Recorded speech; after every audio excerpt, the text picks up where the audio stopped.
ये मनमुखी बाबा था राक्षस, उस पर रेप का केस भी लगा हुआ है। तो जब पापी सत्संग करेगा तो मरेंगे ही लोग, पापी की कथा सुनेंगे तो मरने ही मरना है। क्या आप जानते हैं कि हाथरस में हुए सत्संग के दौरान मची भगदड़ में 1 सैकड़ा से ज्यादा लोगों की मौत हो गई है। यह घटना पूरे देश को झकझोर देने वाली है। इस हादसे में आम जनता से लेकर तीर्थ के साधु संतों तक सभी आक्रोशित हैं। खासकर चित्रकूट के जगत गुरु पद्म विभूषण से सम्मानित स्वामी रामभद्राचार्य ने इस घटना पर तीखी प्रतिक्रिया दी है। मंगलवार को हाथरस में सत्संग के दौरान मची भगदड़ में 1 सैकड़ा से ज्यादा लोगों की मौत हो गई। यह लोग अपने घर से कई किलोमीटर की यात्रा करके बाबा हरिनारायण के सत्संग में भाग लेने आए थे।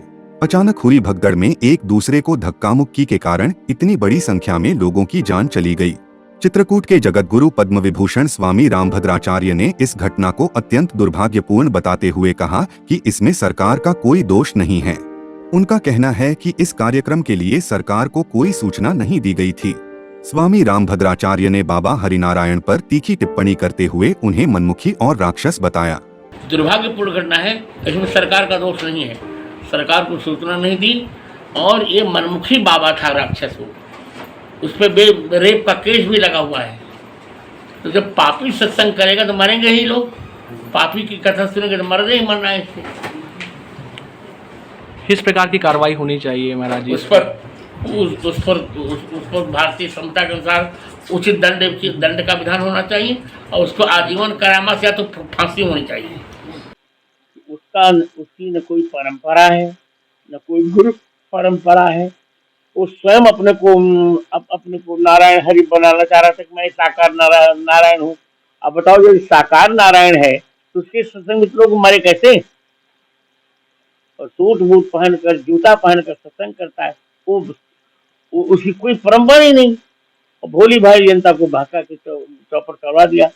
प्रशासन का कोई दोष है, प्रशासन को कोई सूचना दी गई, कोई सूचना प्रशासन को नहीं दी इन लोगों ने। अभी इसके लिए कठोर कार्रवाई करनी चाहिए सरकार को, प्रशासन को। हम तो उसको जानते भी नहीं उस लौंडे को। सोचो आप, नियम ये होता है, कोई भी हम सत्संग करते हैं जब, तो एक सत्संग की मर्यादा होती है,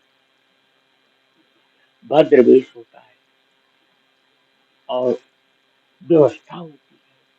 सूट बूट नहीं पहनना पड़ता, सरकार से अनुमति लेनी पड़ती है, सरकार को सूचना, कोई प्रशासन को इसे सूचना तक नहीं दी।